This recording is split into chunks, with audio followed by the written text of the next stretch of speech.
Hello everyone and welcome to Game Over TV. Spawning here in the top left are red Zerg, LiquidRet. And the bottom right are blue Terran player, Starcraft. Now it is Terran versus Zerg. My name is Cantro. I am casting solo this week.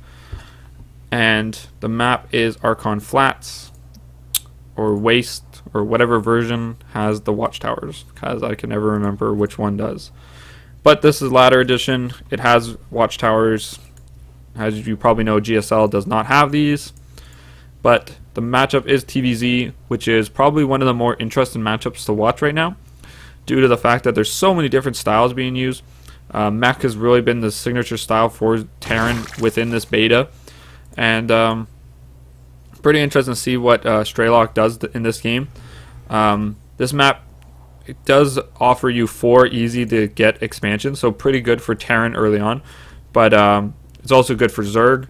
And I feel like if a Zerg can somehow get this base and maybe this base, get up to continuously mining. If they're continuously mining, they should never almost never lose, but they really have to watch out for these Terran mech players, because you leave these mech players alone for too long, they'll surprise you.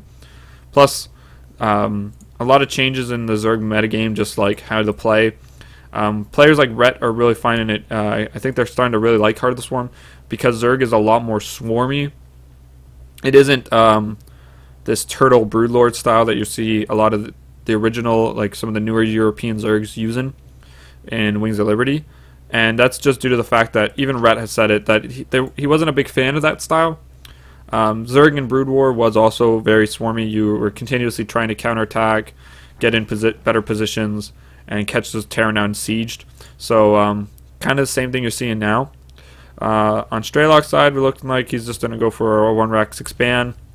Nothing out of the ordinary here. This map does offer a really good ramp for Roach bailing all-ins, or any kind of early pressure from Zerg, just due to the fact that this is such a wide ramp. You're going to need about 4 supply depots and a bunker to wall it off. And you don't really have anywhere here. You can place a bunker to get up against a wall and wall it off efficiently.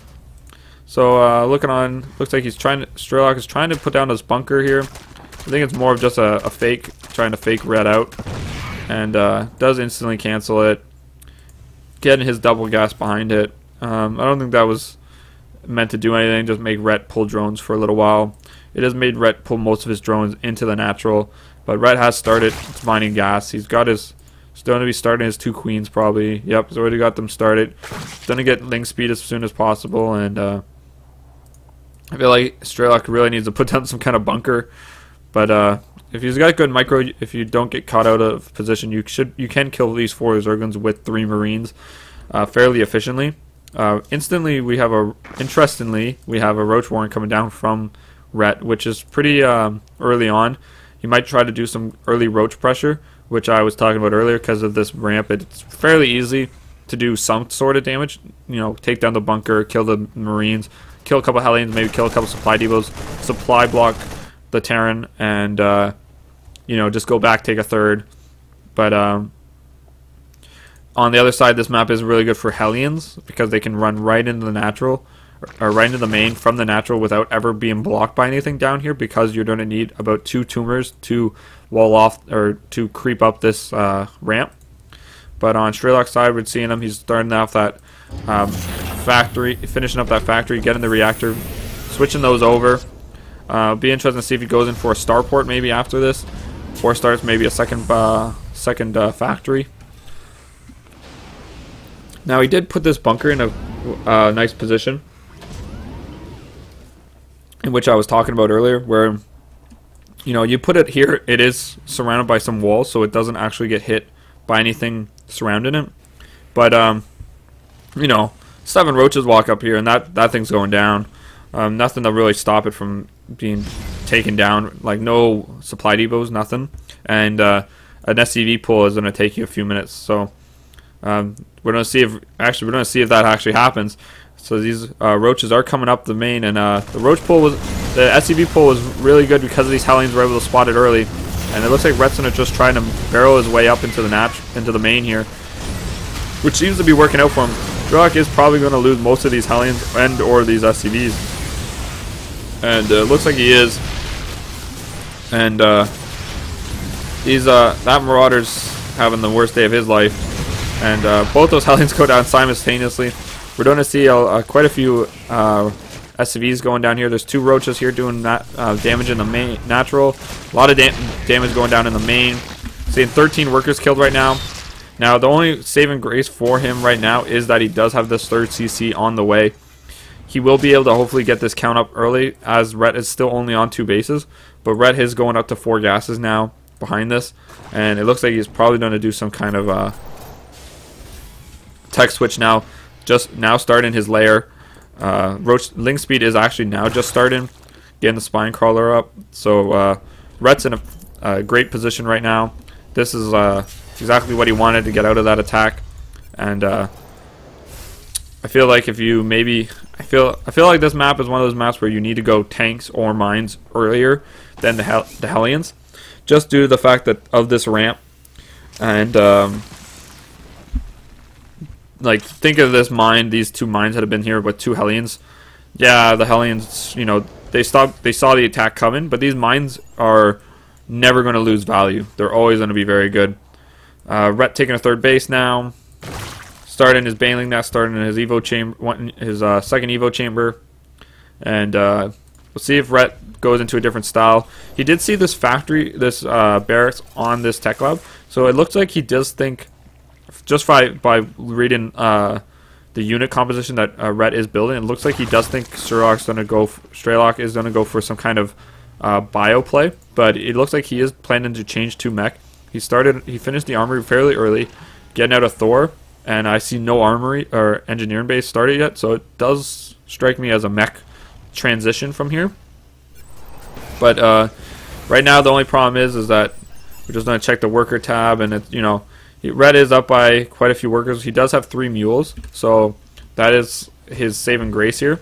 But look, whoa, that was awesome. These new physics are amazing. Zerglings actually just explode when they get hit. So we're seeing 1-1 come out from Rhett, and he's about to finish his Spire, which is I don't know, it's a pretty interesting choice. I don't know if it's going to work too well for Rhett here, just due to the fact that, you know, he does have some Thors, he does have mines in some really good positions right now, and you know, he sees one of these guys sees some of these Mutalisks, and then he just drops an engineering bay and some turrets, and he should be in a really good position to stop that kind of stuff. So Sherlock looks like he's ready to take his 3rd base now, and starting his +1. And Red's starting Flyer Carapace, so it looks like he's going to commit to these air units fairly heavily. But you know, see him take down these rocks, hopefully wall that off, and I feel like he needs to get some more units out fairly quickly. Let's see, he's going to trade over this barracks for another factory.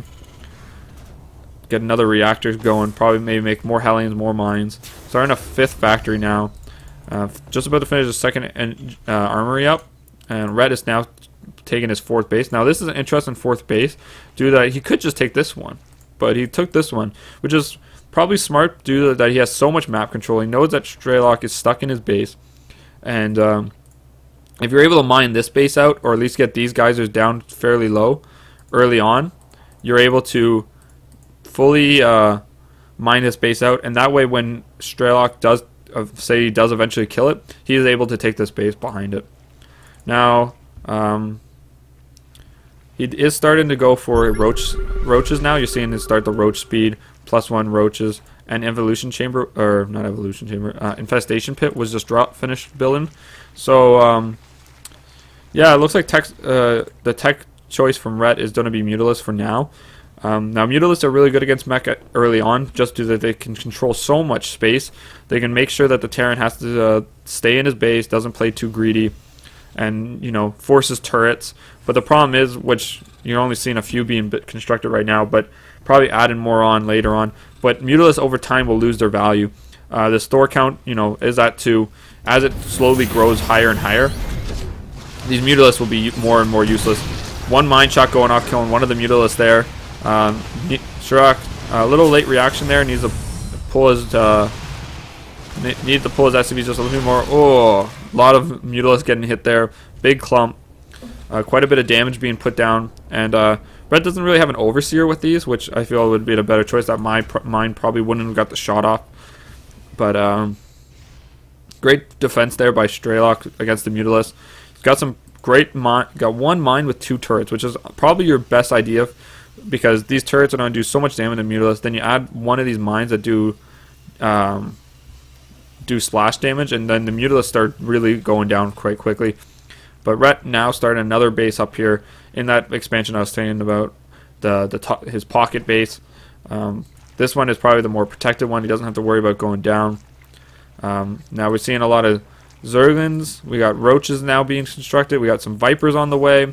Patches and Glands. So I think, and oh, there we go. Ultralisk Cavern being thrown down now by Rhett. So what I think he's going to do here is he's probably going to want to free up a lot of this supply, and then he's going to build a lot of Ultralisk, and then he's probably going to just. But you're looking at the tanks right now for Straylock. They're very clumped, and one good blinding cloud here and maybe one here completely destroys this whole line. These tanks become useless, and Rhett's in your natural.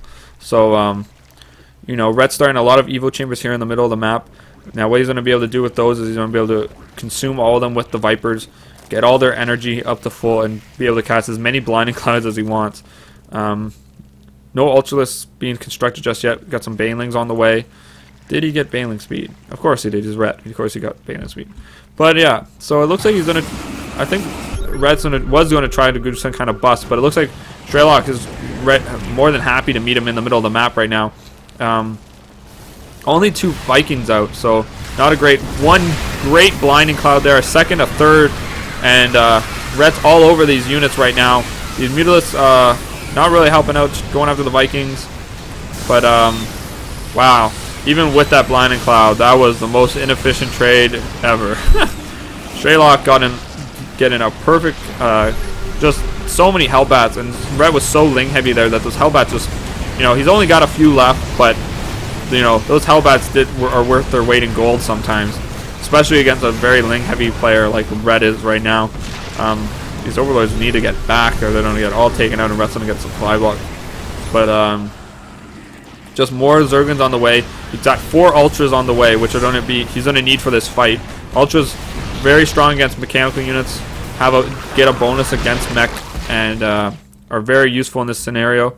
Now, the only thing for Straylock is that he has to go for the gut. He has to go for the kill. There isn't really many options for him after this point. If he loses this army, it's going to be checkmate. But he does find this base, so he is going to be able to take this one. Rhett chose not to take down the rocks, which was probably a pretty poor decision. But good blinding clouds right there. Oh, now that's the attack he needed before. But half those tanks aren't even shooting. The Thors are trying to deal with these Ultralisks, but that's not working out. And yeah, that army got chewed up pretty easily, and now we're going to see Rhett's into now Rhett's even in an even better position, being 60 supply up. Now with Ultralisk as your choice composition, Straylock can go for some kind of like air switch, get some Banshees out, maybe deal with them. But he's already committed a lot to getting some of the upgrades for the Roaches. So getting Hydras to deal with that kind of composition won't be a bad choice. But these Vikings are just being such a pain in Rhett's side, taking out most of his Overlord supply and blocking him. He's about 40. He needs about 5-6 Overlords at the moment. He's got 3 on the way. So, but this Viking count is doing well for him right now, but it won't do in a minute. Big attack here at Straylock's natural. Rhett going right for the gut. Good blinding clouds, keeping these Vipers alive. Another great blinding cloud on top of those units, but none of them are siege, so it doesn't really affect them. But it forces what it does force blinding cloud to do is that the Thors have to get up to one range of the Roaches to shoot. And yeah, that's the worst scenario when you've got Thors. You don't want them to be anywhere near touching the Roaches. But yeah, this is looking like game.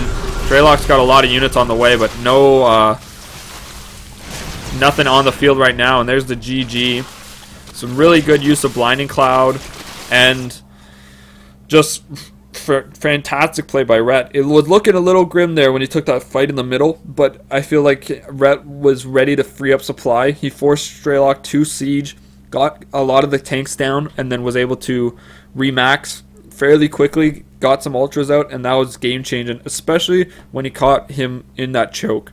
I feel like that was probably Strelok's worst choice of going up there, where he could have just sent some Hellbats and then defended the Hellbats at the main choke down here.